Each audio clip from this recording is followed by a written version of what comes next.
Hi, everybody. Welcome back to the Meebits podcast. This is episode 14, and I'm super excited to have Ian Rogers, CXO of Ledger, here with us today. He's a really good personal friend. He's a Meebit, and he's had an incredible career within Web3 and his period before that. Ian, welcome to the podcast. Thank you very much.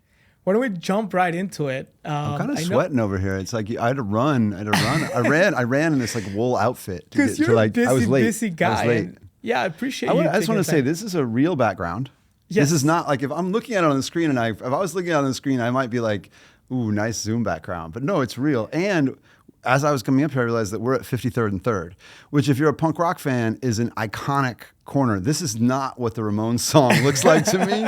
Like when Dee Dee Ramone is saying 53rd and 3rd, trying to turn a trick. I don't think this is not what I had pictured. Which we're not going to read the full lyrics here, but people are more than welcome to. Yeah, you should, by the way, listen to the song and read the lyrics and like just look up on Wikipedia what that song is about and then know that is exactly where we are. We are at 53rd and 3rd.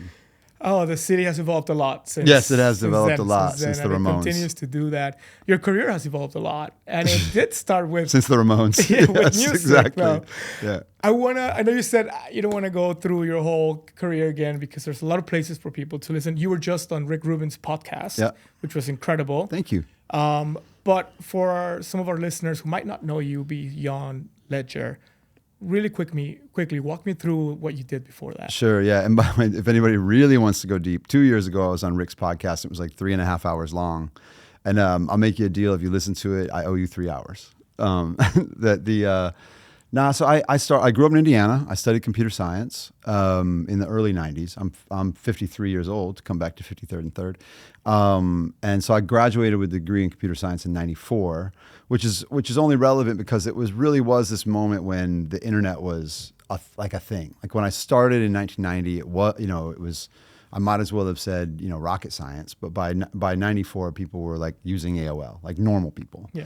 And then, there's this internet thing and it just kept going. I didn't know like what it was at the beginning, but I was a music nerd and just tried to put my two loves together, which is technology and music and managed to do it. I dropped out of grad school in 1995 to go on tour with the Beastie Boys, and that's what took me to LA.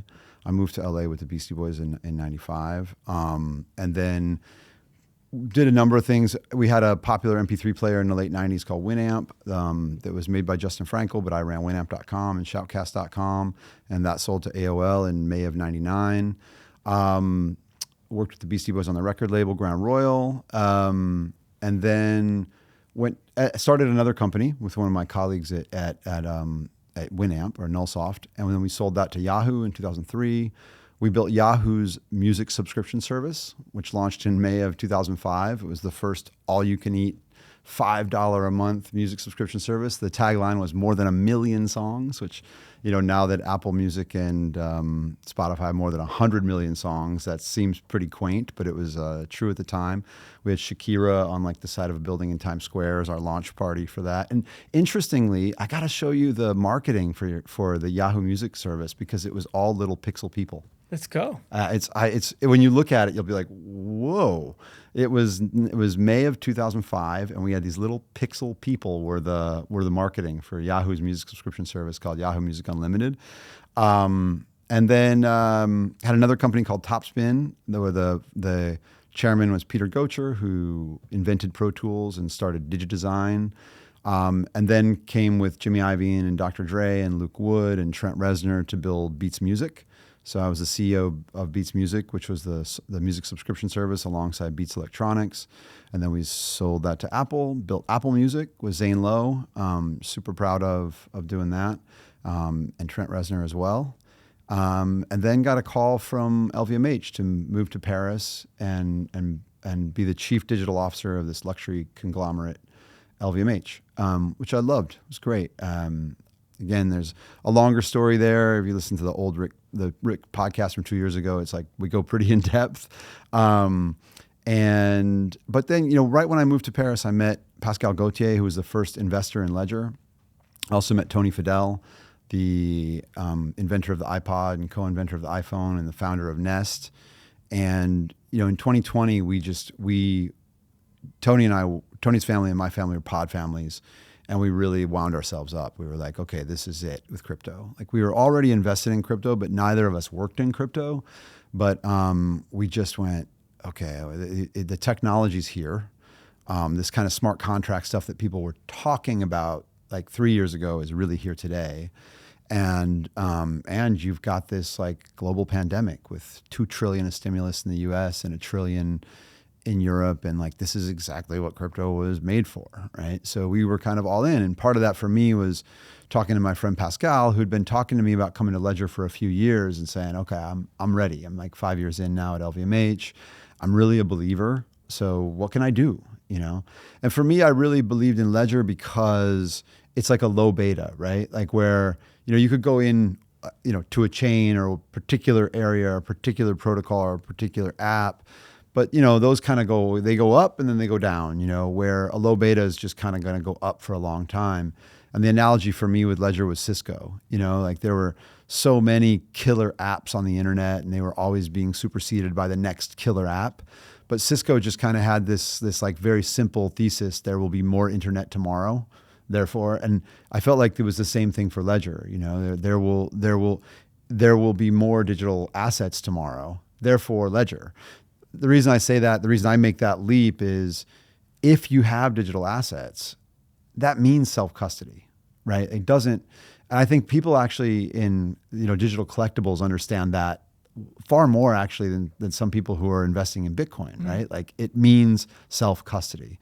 Even if you're buying an ETF, that Bitcoin has value because of self-custody. Right. If it was not permissionless money, it would not have the same value. So even if you're not taking advantage of the permissionless aspect of Bitcoin, if you are buying the ETF and you're not taking advantage of it, it still has value because of its permissionless nature, right? Well, if permissionless money, if self-custody, then security, period. And that might be with the user, it might be on the custodian side, but like security is not optional, right? And that was sort of my realization with Ledger, and where I was like, okay, this is something that I can put my opportunity cost in with.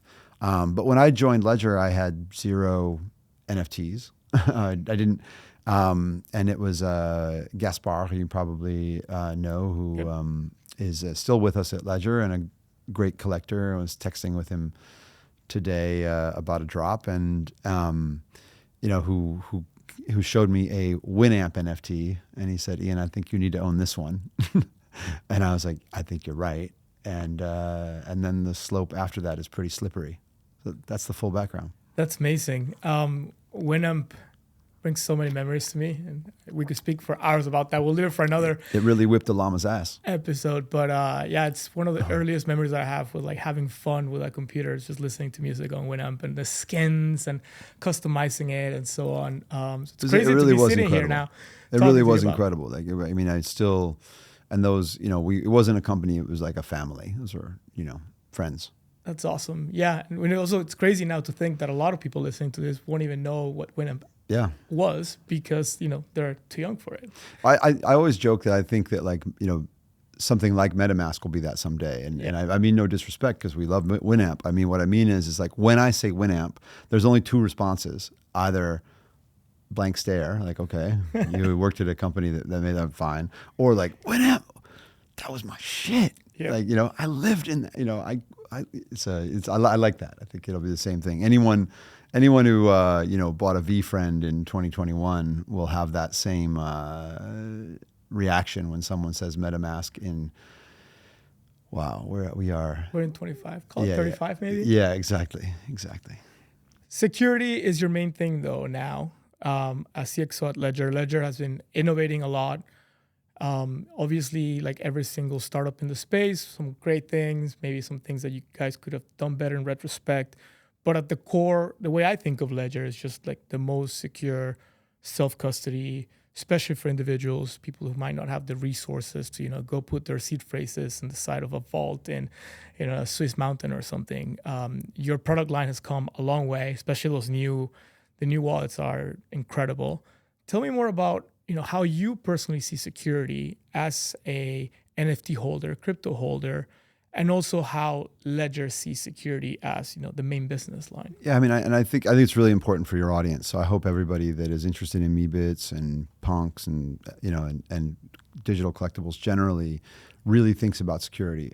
So many people, and we're the lightning rod for all the horror stories, right? So please, like get in front of it. I don't want to hear about, what you lost and then how you found Ledger and you realized you needed a Ledger after.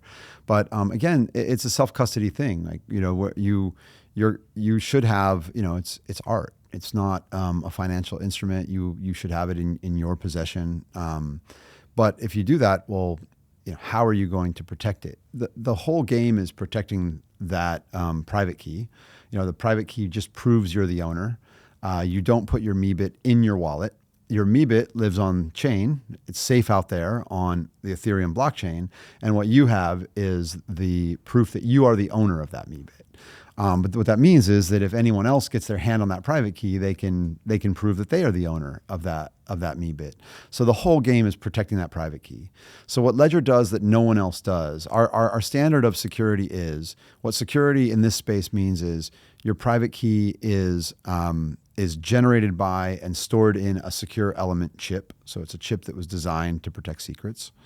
Any cryptographic transactions, like a send, or more complex interactions, smart contracts, etc.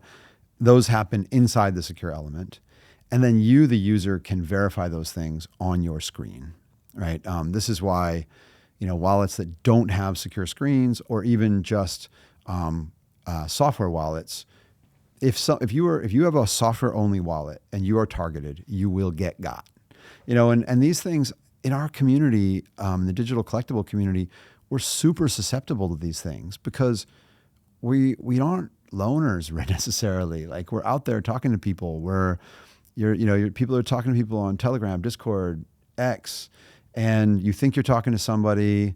There's this amazing story yesterday of like, join my podcast. Okay, cool. I'll be right there. All right. Oh, it's not loading. Oh, just download. You got to update your software. Here's the EXE. At that point it's over. And so it really, I can't tell you. I've talked to so many people that are very technically savvy, and they still get got because these are social scams. They're actually preying on the fact that you're a nice person. Yeah. Right. That's like responding, to someone politely. And if you have a software only wallet, you ultimately will get got if you're targeted. And there's no protection for it. So that's what Ledger is. And I think really, everyone in the digital collecting community needs to protect themselves with a Ledger. To your point about especially if you're an individual, we do have an enterprise product. There has always been this gap between our retail product, so for the individual, and then the enterprise product, which is truly an enterprise product. It's expensive, it's hard to set up.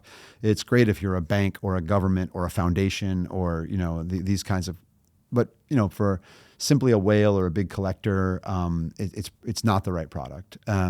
So we're working to fill that gap. Things like Safe have filled that gap in the past. But if you look at the Bybit hack, there's some dangers there too. So there's some. We're working on this, and like I look forward to coming back and like talking to people about things that we've built specifically for the collector audience. Awesome. I can't wait. Every time you tell me there's a new product coming out, I get super excited because, like I said, you've definitely innovated, not just in the security of the product, but like the form factor. You guys are innovating with like e-ink, some of the new wallets. So I'm really excited. The way that we look at this is there's three things that you should be looking at when you're like looking at a solution like Ledger.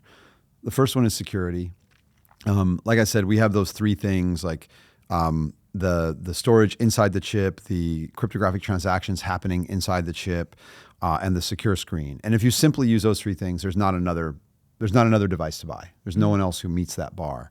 You can we have lots of content out there about like exactly why that is and how people use basically the chip that's in the remote control of your television set. Then they store it in secure memory, or they don't have a secure screen, or they don't have a screen at all, or blah blah blah. Right. So security. The second thing to keep in mind to like evaluate is ease of use, and that goes from like support for number of chains, support for for everything that you want to do, the wallets that you use, but also just like, can I use it? We keep trying to make Ledger Live easier to use, and like adding services to it, buy, swap, stake, lend. We have a credit card. You can spend, I paid for my coffee this morning by tapping my phone and paying with crypto. It's like, it's got a full suite of services in there, but also, like you said, these e-ink screens, lots of people have Ledger Nanos. They're great devices. It's not something I'm going to get my sister to use. It like you click OK with your two thumbs. Personally, I never liked the Nano. It just always gave me anxiety, little buttons. I think in a way a Nano is a little bit of a Winamp thing. Like I think I could probably take our stock of Nano S Plus and like just put them in storage for 10 years and bring them out 10 years from now and still sell them all. RWA tokenization, let's go. Yeah, exactly. The nostalgia, so people, they are beloved. The one thing I love about the Nano, you look anywhere, like any piece of art where they put crypto into the art, it's got a Ledger it's Nano. a Nano, Yep. right?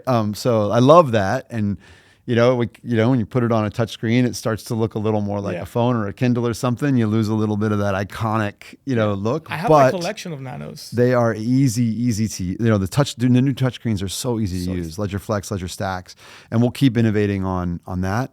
But then the third thing is recovery, right? I mean, my friend lost everything in the Palisades fire, including his Nano and including his recovery phrase. It's like, those are the stories I hate to hear. And that's why we made Ledger Recover. So, Ledger Recover is basically you can use your identification to back up your seed phrase. And it's open source, there's white papers, if you want to know why it's secure. At the end of the day, the only thing that matters with Ledger Recover is how many people were hurt and how many people were saved, and that is a great balance. And we also just launched this thing called Ledger Recovery Key, which is an electronic pin-protected backup. So now every touchscreen device comes with this little square piece of plastic that has a secure element and NFC. And when you touch it to the back of your Stacks or Flex, it can either back up or recover your seed phrase. And it's pin-protected. So, you could leave it lying around and someone breaks into your apartment, they're not going to have access to your seed phrase. If they get it and put the PIN code in wrong 3 times, they'll still kill it. But it's, to have a seed phrase backup where you can't write down any of the 24 words wrong, that's like, sometimes the letters that I wrote 4 years ago do not look the same anymore. Yeah, and I've been through this. I think it's something that people don't really think about. I mean, 2 things stand out from what you just said. One, you can get hacked for Bitcoin or Ether or Solana, and you'll make it back at some point, right? It's fungible. But you get hacked for your Meebit or your piece of art that is just non-fungible. You might never ever be able to get it back. I used to use this analogy because I collected a lot on Tezos and I love that world, and I don't think those there are a few things there that are valuable, Kim Asendorf and Andreas Gizin, et cetera, that I love, and like they're as important to me from my collection perspective as anything I have on ETH. A lot of it though is just like an artist that I loved and I had a conversation with on X, and I would use the analogy of friends where I was like, it'd be sort of like if you like smashed the window of my car in 1992 and took my CD wallet. Yeah. You know what I mean? Like I can still pay my rent. It's not like it's not a devastating financial loss, but it's still heartbreaking. Yeah. Like that's my culture. That's my, I spent a lot of time and energy building that collection, and I curated it with love, so I agree. It's not just about that financial loss. It isn't fungible, and it isn't just about monetary value either. It isn't fungible. So yeah, I mean, like security hygiene, it's like password hygiene, like if you're going to do your password hygiene tomorrow, like, come on, man, like, what are you, like, fix that shit. Like, we are moving to a world where our lives are digital and our value is on chain, having, security hygiene in this day and age, and nothing is perfect, and so be super careful and protect yourself from yourself. Like, know that, like, you might fall for something, So Or just minimize hedge the future. yeah, right? minimize the blast radius. Yeah. You know what I mean? Make it so that if someone does compromise your computer, they're not going to get everything. Or if they even compromise your Mint wallet, they're not going to get everything. You know, like that, you just have to really think about it, I think. I really enjoy transacting on chain. It really brings me joy. And I see some of my friends who like just get sweaty palms every single time they have to do a transaction on chain. I think it comes down to having that kind of like security setup where it doesn't have to be too complicated, but just when you're like, okay, like, you know, I walk every day out of my apartment with my wallet. And like, if I lose it, fine. I have to replace a couple credit cards, maybe a couple $100, maybe an ID, which is the annoying part. Yeah. But it's not like I just lost, you know, like the deed to my house.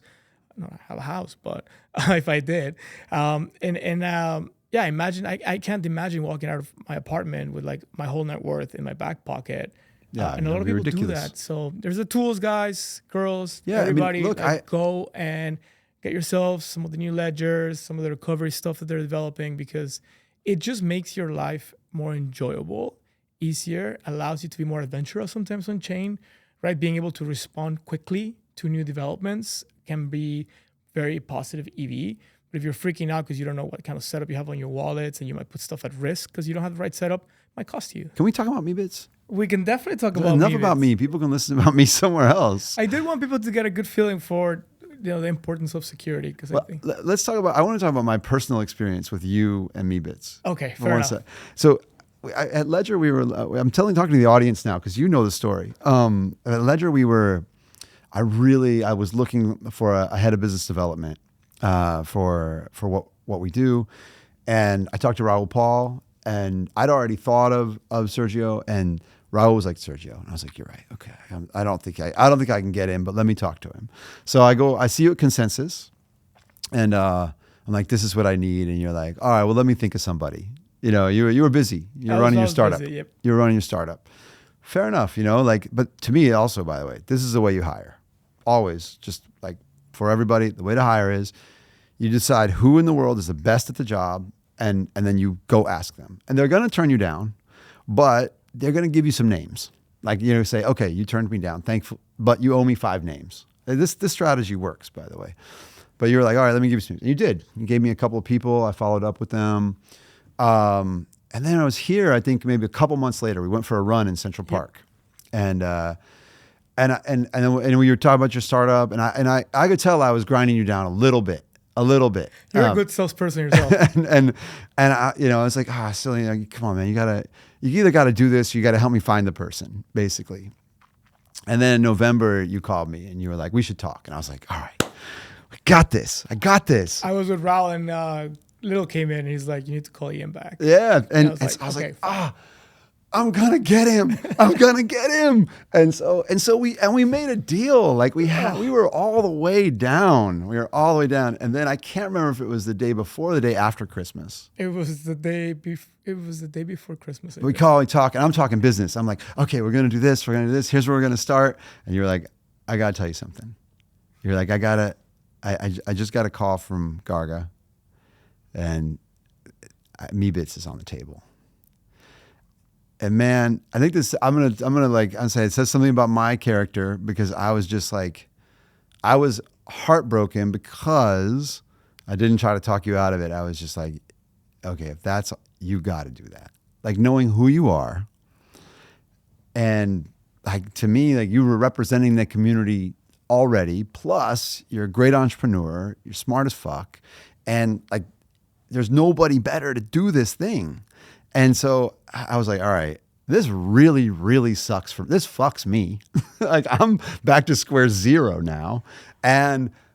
But if you don't do this, you'll always regret it.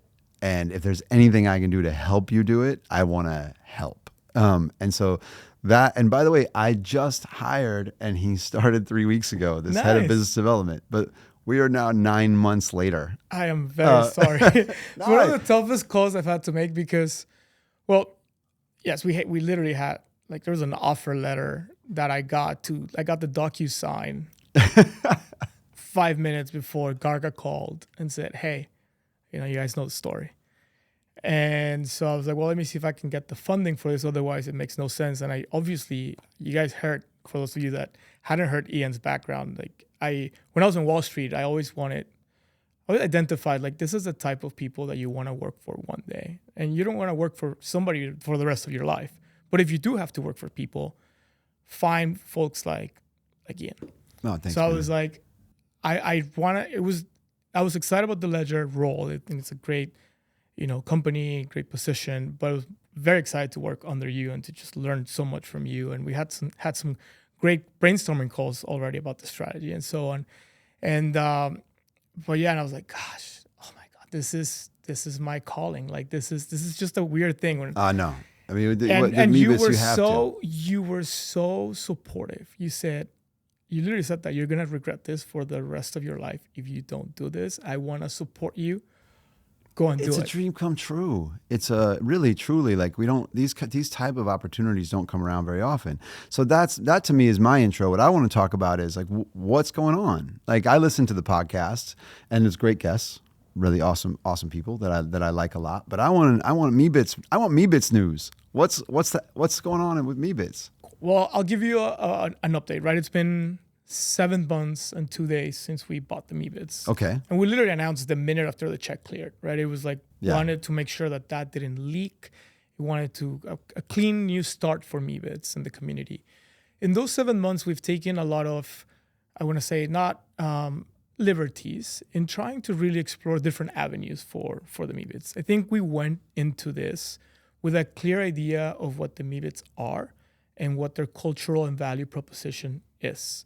You could go back to when I did Seize the Meebs, which was my edition art project back in, I think it was 23.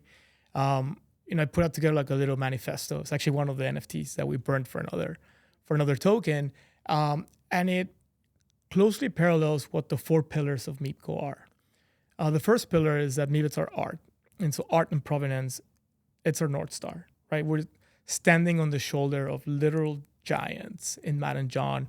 Totally agree. No introduction. What they've achieved is incredible, and we're just, once in a lifetime opportunity to steward an IP that's so legendary. Yeah, it's absolutely. And by the way, as like me, like dropping out of college, going tour with the Beastie Boys, and like being here in New York and seeing Beastie Boys Plaza and the kind of like mural of the Glennie Friedman photo. Like look, we're just people, but some people have outsized impact on other people. Yeah, and that to me and culture. Matt and John have been that with punks, glyphs, and everything else that they've inspired. Yeah. So and they invented it's just innovation. Yeah. It's to me I'll continue with the Beastie Boys parallel because in a way anyone could have done it, right? Like the tools were all there, but what they did with the tools was unique and inspired and art, as you said. Yeah, I love that parallel actually. I mean, it's loose, but but Meebits have New York, and what I mean too is like, the thing for me is having worked with the Beastie Boys for more than 30 years now. They are just people, of course, but they are exceptional people, and I always said that like what the Beastie Boys did was abuse the medium, so like whether it was a record or a music video or a stage or a book, ultimately like. And what we tried to do with the internet, it was like let's do something with it that's not supposed to be done with it. Yeah. And that's where I think that the analogy does actually hold. I think what they did with starting with glyphs, but also with punks and then they were almost more ambitious in a way with Meebits was like, what are you kind of not supposed to do with this technology? Like what's the thing that's So anyway, I don't know. I hadn't thought of it until just now, but there's something about it that holds. I love that. Actually, I was just talking to Stone before this, and she was telling me how she's been helping Larva, and she's been diving more into the Meebits. She's like, oh my God, all this stuff that you make you sound sometimes obsessive. She's like, I get it, because the more I look into all this body of work, the more interesting it gets. So that's pillar 1. Pillar 2, to your point about technology, technology and being tech forward is something that Matt and John have showcased throughout their career, even before Web3 when they were working with Androidify and all that, right? They've really pushed the envelope. They really pushed the frontier. And so MeebCo wants to build in that direction. A few of the things we've done so far is just integrate them into Player Zero, which is a gaming platform. You can use your Meebit as a character in a game, which is part of like the 2021, Grail activation that people Right, wanted yeah. from their NFTs. But we're also working, I'll give you a little bit of some previews. I think, people make fun of the metaverse and this idea that, I think the expectation of the metaverse as some sort of like Second Life or a high quality Sims is misplaced. Maybe we'll get there one day, maybe we'll get to like a Ready Player One kind of situation, but we're already living in the metaverse, right? And I think the iPhone is our portal into the metaverse, right? It's the internet. We do everything online. I mean, nobody in the audience will be alien to doing business, dating, communicating, all kinds of stuff on the internet. And so, the world, we see the world through our phones. You see it here in New York, walking around. Everybody's like got the phone up. Like you're navigating with the phone in your face. You're like Uber drivers are driving with the phone right up there. You're taking pictures, you're communicating with the world, you're producing content. It's all through the phone screen. So we thought, okay, Meebits are tech forward. Meebits are your digital identity for the metaverse. The Second Life metaverse is not here yet. The Zoom calls where everybody's a 3D person instead of their, themselves is not here yet. But what is here yet? What's here already? And it's that ability to see the world through your phone. So we're going to be pushing very heavily into AR and being able to bring Meebits into that mixed reality world that actually, if you're not listening for these headlines, you probably miss them. But Apple, Microsoft, Meta have been really, really investing in the AR layer. And so that's where we want to take Meebits. It also allows us to showcase them as what they are, which is digital sculptures, right? So being able to see them in that digital world, digital realm is, I think, right in the direction of, what Meebits were meant for.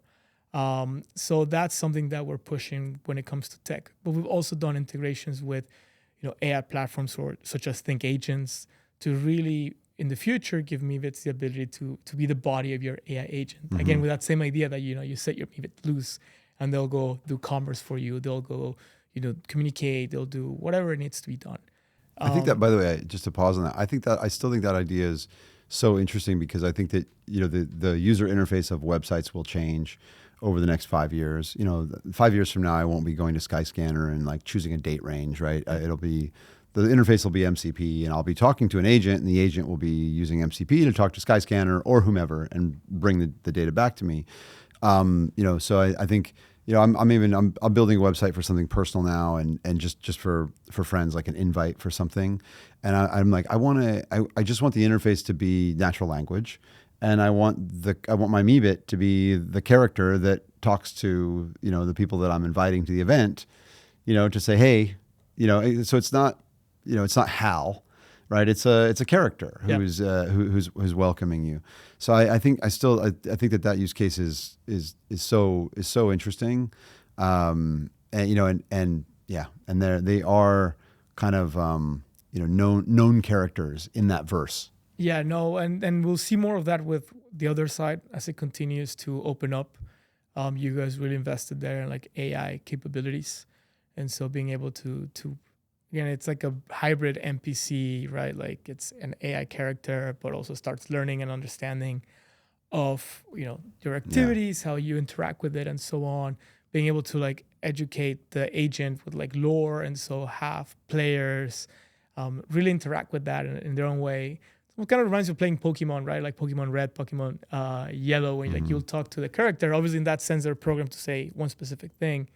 But with AI, you can really enrich that experience. Yeah. So it's something we're definitely, pushing forward as well and relying on some good partners for that. Because one of the things we learned, Web3, it's obviously you want to do everything, but you can't do it alone. Yeah. And finding the right partners is a key for us. Okay, so art tech, and then fun utility. I think the word utility obviously has been, abused back to 21, right? It's always code for free money or like number go up.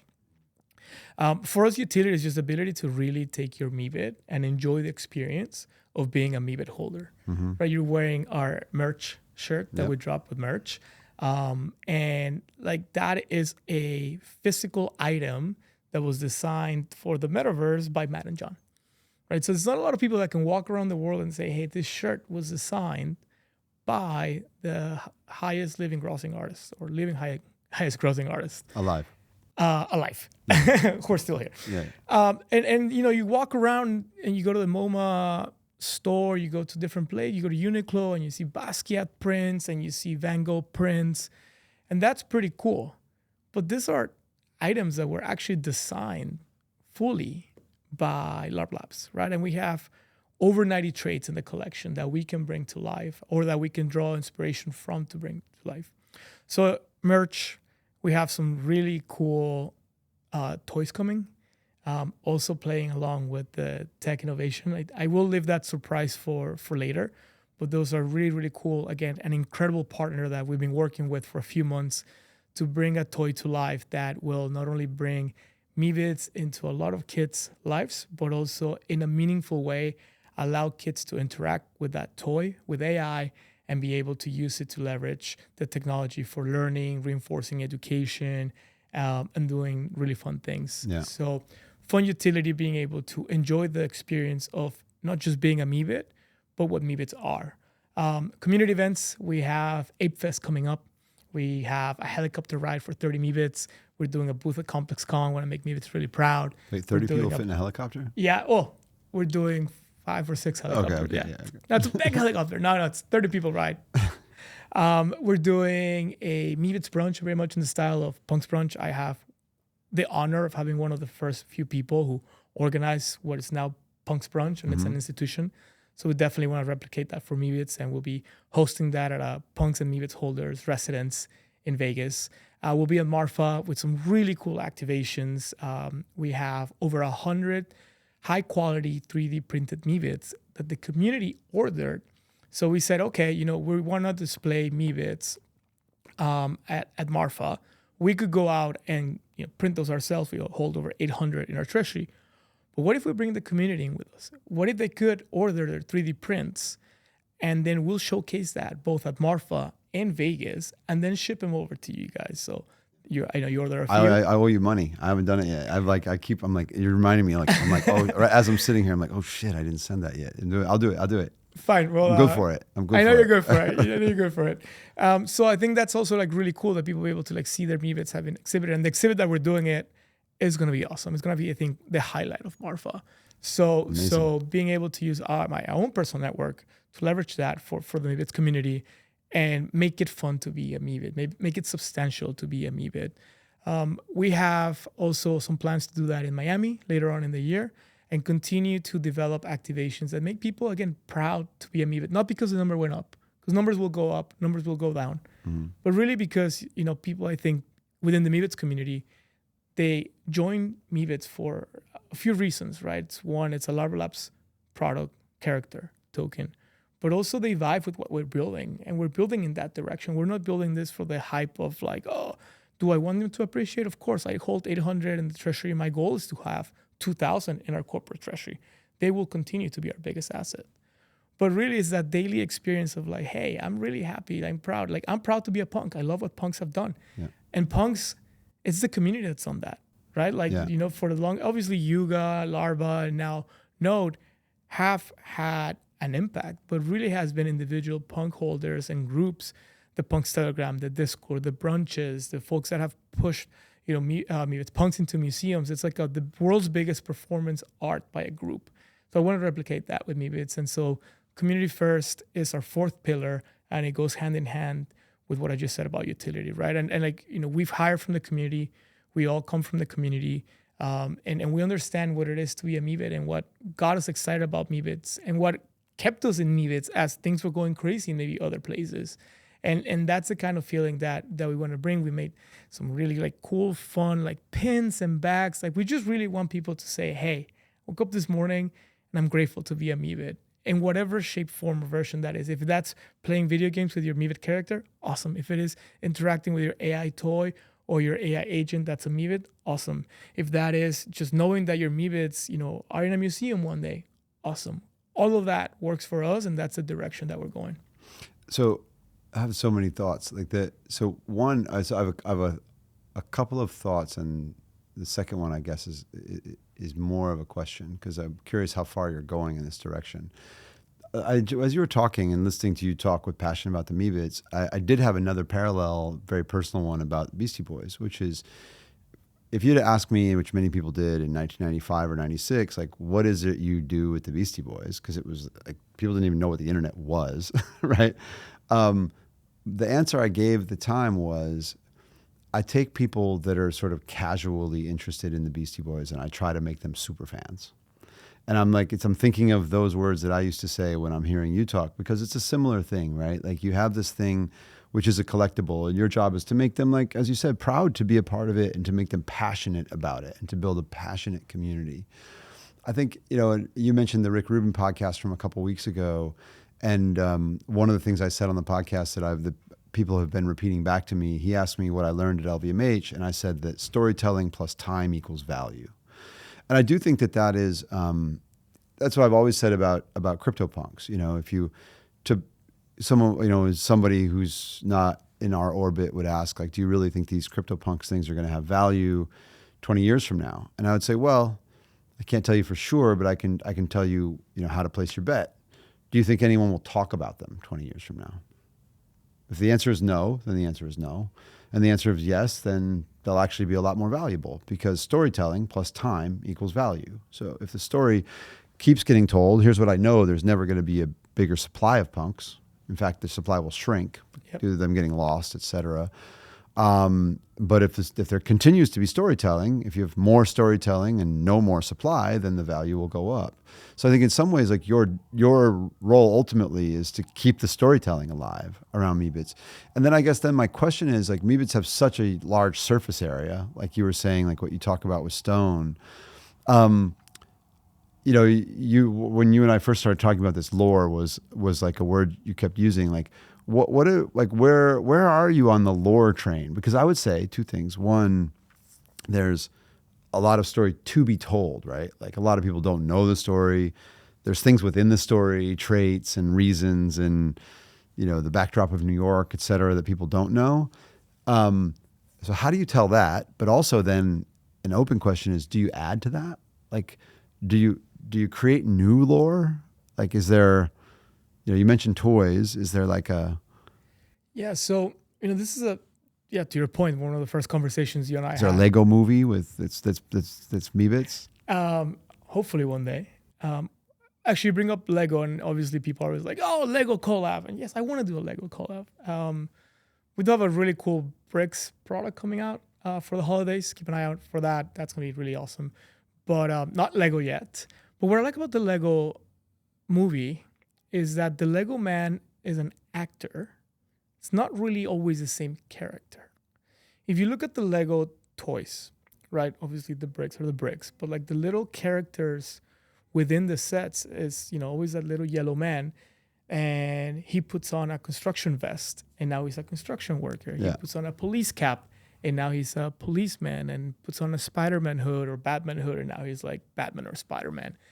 And that is the way I see Meebits, where at the beginning we're like, okay, maybe we should write some like very specific lore as to like this 5 characters. And we do have a cast, and people that have been paying attention to the content that we're making could see the same Meebits over and over. That's not because we're being lazy, but because we want people to start familiarizing themselves with like the elephant that we have that has the beanie, gold chain.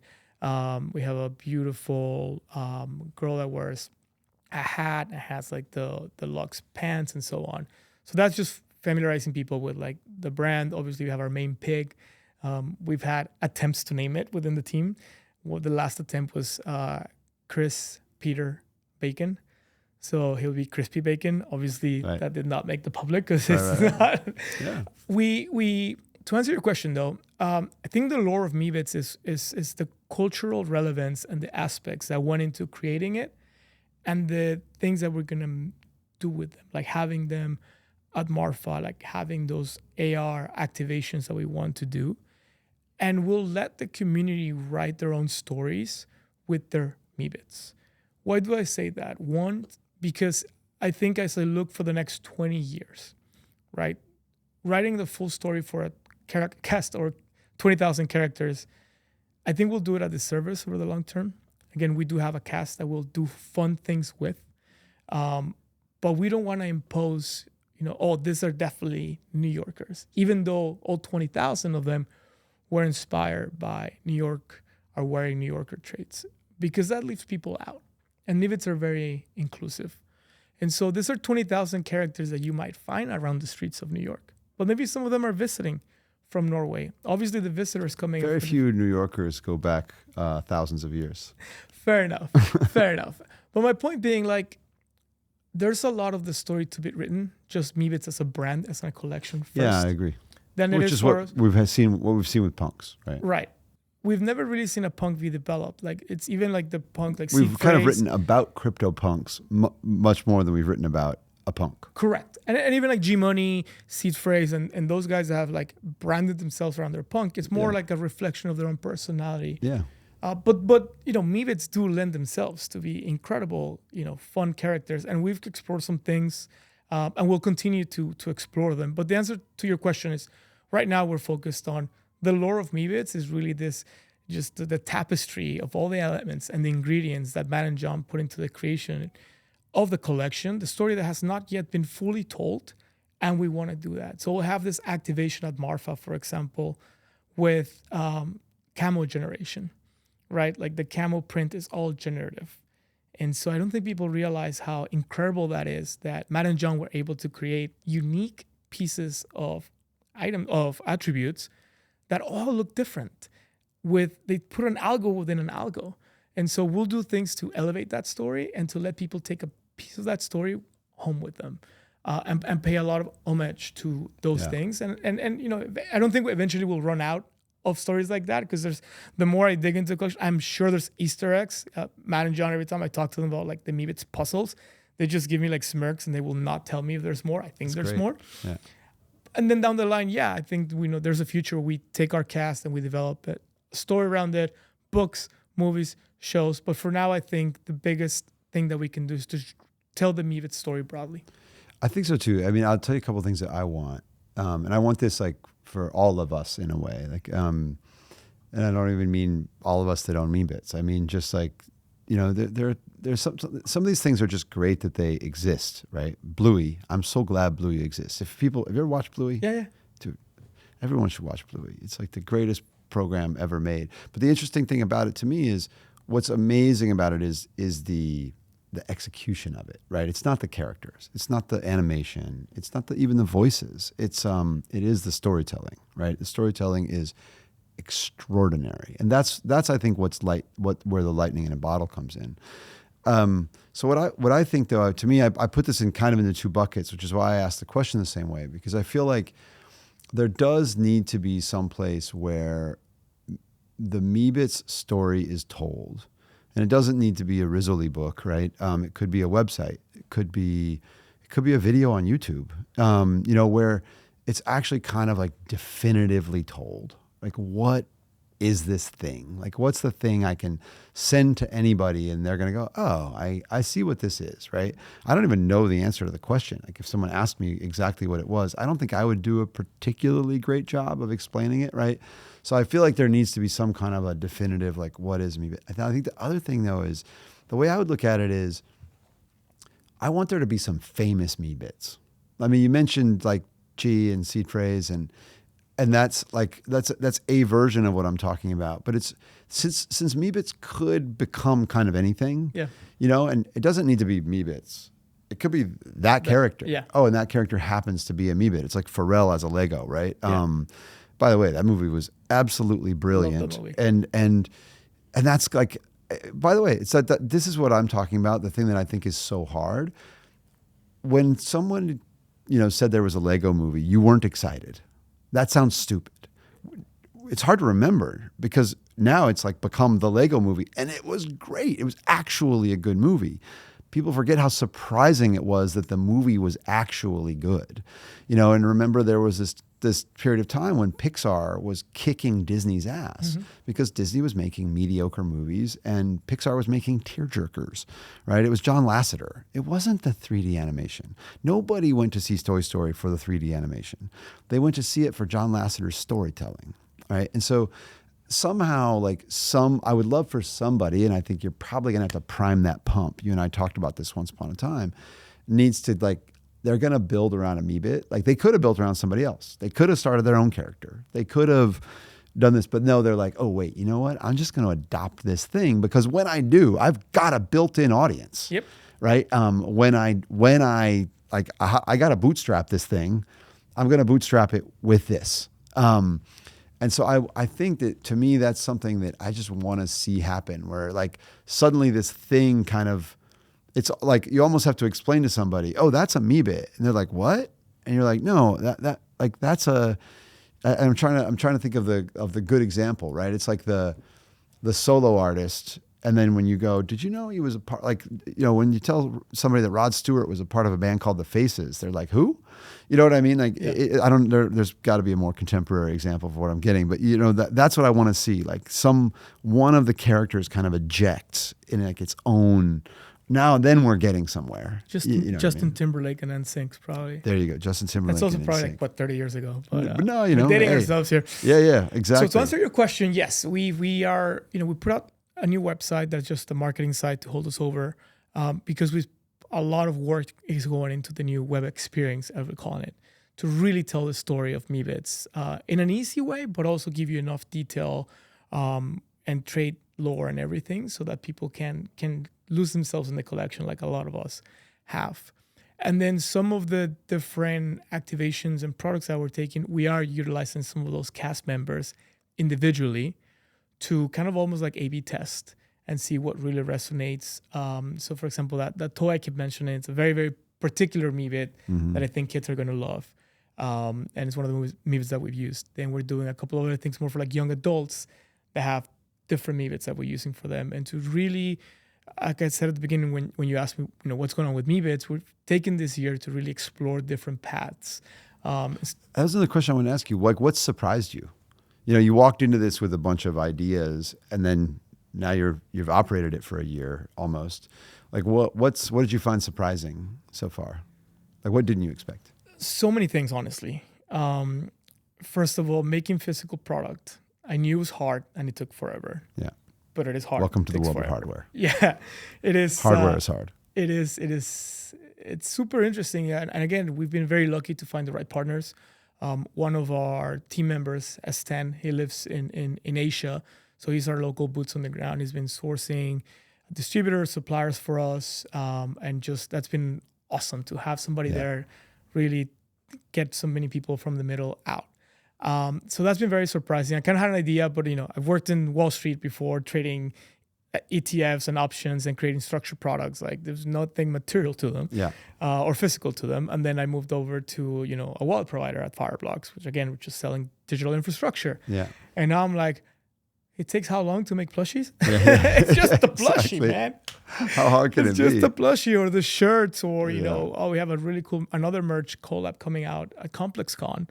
That I'm really excited about as well. And so that takes time and design. It's a kind of different attention to detail, right? Like for NFTs, you're so like, okay, once this goes on chain, it's there forever. And there's a permanence to that. But once we make that t-shirt and we print it, like it's forever too, in a way, because, you know, you'll wear it. And obviously, you know, hopefully, you know, you'll wear it till it's made of 10 atoms. years. But there's a permanence to it. So it's a kind of different attention to detail. I was just on this toy. We've been working on the tag for a while. Like the render of the character, like the wording on it. Like imagine building hardware with Tony Fadell. Oh my God! I mean, so that's been a really nice challenge for me. It's a brand new area of expertise that, you know, we're developing together, and that's awesome. The other thing, and you know, maybe this is not like such a positive thing, but it's been a little bit sad to see how much the NFT market has shrunk. Yeah. It's just a lot of really cool things happening today. I think much more fun, exciting, and innovating today than 4 years ago. And the audience is a lot smaller. And I just feel bad for the people that left. Yeah. The people are no longer paying attention because, man, some really cool stuff is happening. And I thought, you know, the market was a little bigger than it is. The audience was a little bigger than it is. And so, yeah, in a way you're like, oh man, like we did all that work. We wish, like we're fine. We're like, awesome. We enjoy doing it, but wish more people enjoyed it too. Yeah. Because I remember from 21 and 22, people like were excited for things and, you know, got a couple of rough years and I get it. Like you have to go pay rent and like put food on the table. But tune back in. There's a lot of really cool things happening, not just with Meebits, but like, so many other projects that are getting picked up, a couple new projects that launched that are innovating. And I think this is an incredible time in Toledo was amazing. Incredible time to be here. And it just makes me sad that people left and haven't bothered to come back because, the story goes, they're going to come back probably at the top. Yeah. Well, but also I think that we have to create that culture for them to come back into. I think, because I remember, look, I was at VCon in, I don't remember when, 21 or 22, whenever it was in Minneapolis. And I remember then seeing everything that was going on and thinking like, what's the biggest this could ever be in a way? Like, is it like a Saturday morning cartoon? Like, is that as big as it could be? You know what I mean? Like, Yeah. Like that's not that big was the thought that I had, like relative to like kind of all of the hype. So to me, you kind of have to look at it like, the entire music business, and when I was in the recorded music business, it went from 30 billion to 14 billion, like from 1999 or 2000 down to like 2014. And that's not that big. You've got a 4 point some $1 trillion crypto market cap right now, right? So if the entire music business is back, it's back around 30 billion, I think. I'm not paying much attention these days, but it's on that order of magnitude. Like how big is it really? And think about how many people are contributing their creative output, their souls, literally, every single day to that. So that's where I think that we do need to create culture. And I think that in a way, like I would love to see, that's why I don't think it's about a story told for every Meebit, right? I want to see a few famous Meebits. Yeah. Like a few that really like, because if that happens, then I want my Meebit to be me. You know what I mean? Like, it's like and I'm talking for just kind of like the general person. So I think you're right about the market, but it's like the market for what, right? Is the market for art, for generative art, for digital art? I don't even think digital art is a thing. That's like saying digital music. It's like the market is either art or it's not. It's either collectibles or it's not. Well, digital is a medium, right? If you make it. Sure, but I mean, I think if somebody loves creativity, they don't love it because it's digital. Yeah. You know what I mean? They love it because they love the story of the artist and the story of the piece. And, the fact that it's digital is maybe the canvas. It's like saying I only collect oil paintings. So I think, I don't know, to me, there is, we have a lot of creating to do, and there's always a bubble, and then there's 30 years of sustained growth. So we're at the beginning of that 30 years of sustained growth, and we have to build it. That's what we're trying to achieve. We're almost at time. Yeah. This has been I was late. awesome. I apologize. No, you're good. One thing you asked me about the surprises. Yes. This is the most positive surprise. We've been to a few events that are non-Web3. So we went to the Licensing Expo in Vegas. We went to the Tokyo Gift Show in Tokyo. People that have never seen a Meebit. And we had, Meebits presented both as, the background. We had a lot of renders and then 3D prints over in Tokyo. And people were just drawn to them. Like, these are so good. What are these? Like, these are so good looking. In Japan, people kept saying kawaii. I thought that was like a term for like a very specific Japanese aesthetic. Turns out it just means cute in Japanese. And that just honestly like fills my heart because I fell in love with these things 4.5 years ago, and seeing others like discover them and really appreciate, again, the artistry and everything that Matt and John put into them has been the best. Like, you think maybe I'm crazy, but no, then people are like, oh, these are amazing. They're beautiful, kawaii. And I was like, yes, this is the best. First thing you said, art. Correct. For the first pillar. Correct. Yeah, I think that's right. And I think that this to me is where the opportunity is, because first of all, they're art, but they also, they can exist in a way that art hasn't been able to exist before, because you have it's art that you have a 3D model of, and you can own it, and now you want to apply it. And that's why, like, as you know, I really want something where I can talk into my phone and leave a voice note, and it appears on your phone. And when it appears, it's my Meebit that's delivering the message, right? To me, like, it's the most basic thing that just hasn't been built yet. Well, let's work on it. Apple. I did. I started to vibe code that, and man, I got so stuck. We're gonna have to do. I got my Meebit like It looked like it was on the cross. I never got past that point. Now I've We're gone gonna on to have like do two this. other We have to Vibe do Co like a products. second episode of this because No, what we need is a Meebit vibe coding hackathon. We had one. What? How was it? We'll have another one. It was great. Okay. We built a fighting game with Aaron from Tribute Labs. I want in. I got 3 things I want to build. Awesome. And no time. Awesome. Well, I definitely want to get you back on the podcast. Oh, this is good. No one wants to hear from me again, man. We did it. No, come on. This is amazing. Appreciate you. Would love to keep on going, but we gotta turn the we studio kicked over. But Ian, it's been a personal honor and pleasure to call you a friend. Thank you for your support. So good to get to know you. Thank you for and supporting the Meebits. honestly, like, you broke my heart, but it was worth it. Like, Well, you know, I'll try my best to make sure that with Meebits we can. man, it worked out exactly the way it was supposed to work out. So, Thank you. yeah.